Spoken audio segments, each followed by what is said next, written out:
Malkajgiri BRS party ఆధ్వర్యంలో ఆత్మీయ సమ్మేళన కార్యక్రమం నిర్వహించారు. ఈ కార్యక్రమానికి ముఖ్య అతిథిగా మాజీ మంత్రి కేటీఆర్ హాజరయ్యారు. ఈ సందర్భంగా వారు మాట్లాడుతూ కాంగ్రెస్ ప్రకటించిన 6 గ్యారంటీలను త్వరగా అమలు చేయాలని డిమాండ్ చేశారు. పేద ప్రజలకు మాయమాటలు చెప్పి అధికారంలోకి వచ్చారని, కానీ ఇప్పటి వరకు ఎటువంటి సంక్షేమ పథకాలు అమలు చేయలేదని విమర్శించారు. తాము కూడా 100 రోజులు సమయం ఇస్తామని, 100 రోజుల తర్వాత ప్రజలకు ఇచ్చిన హామీలను అమలు చేయకపోతే ఖచ్చితంగా ప్రజల పక్షాన నిలబడి ప్రభుత్వాన్ని నిలదీస్తామని తెలిపారు. హైదరాబాద్ లో ఎక్కడ కూడా వేరే జెండా కనబడే పరిస్థితి మన జరిగిన శాసనసభ ఎన్నికల్లో.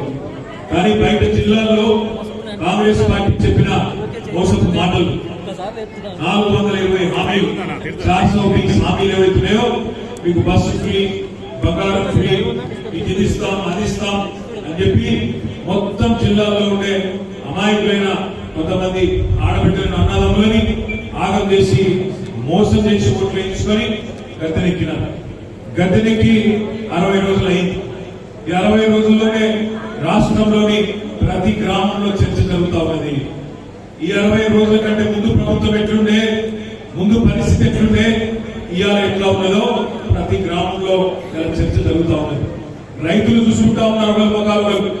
అయ్యో ఎంత పని చేస్తుంది కేసీఆర్ గారు ఉన్నప్పుడు వారం 10 రోజుల లోపల మన ఫోన్లన్నీ టింగు టింగు మనం మోగుతుంటే 7,600 కోట్ల రూపాయలు మన 70 లక్షల మంది రైతుల ఖాతాల్లో రైతు బంధు పడుతుండే.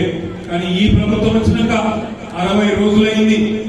10,000 కాదు 15,000 ఇస్తామన్నారు. కానీ ఇప్పటి వరకు ఆ 10,000కే దిక్కు లేదు అని చెప్పి రాష్ట్రంలోని రైతులందరూ బాధపడే పరిస్థితి. అదేవిధంగా కరెంటు కోతలు చాలు అయినాయి. మల్కాజ్గిరిలో కూడా చాలా అయినాయా? పోతుందా కరెంటు? పోతలేదా? పోతుందా? మళ్ళీ కొట్టుకోవాలి ఇన్వర్టర్లు, జనరేటర్లు. ఎందుకంటే ముందే చెప్పిన మనం కాంగ్రెస్ కావాలన్నా కరెంటు కావాలన్నా లేకపోతే ఏమేమి ఇవ్వాలా? కరెంటు కూడా పోయే పరిస్థితి గ్రామాలలో మళ్ళొకసారి ఇవాళ మోటార్లు కాలిపోవడు, ట్రాన్స్ఫార్మర్లు వేలిపోవడం, గడ్డకాలు కూడా రాలేదు. ఆల్రెడీ కరెంటు కష్టాలు చాలు అయినాయి. ఫ్రీ బస్ అని పెట్టుకోండి. ఆ ఫ్రీ బస్ ఏమైతుందో నాకంటే బాగా మీకు. మరిన్ని అప్డేట్స్ కోసం మా ఛానల్ ని సబ్స్క్రైబ్ చేయండి.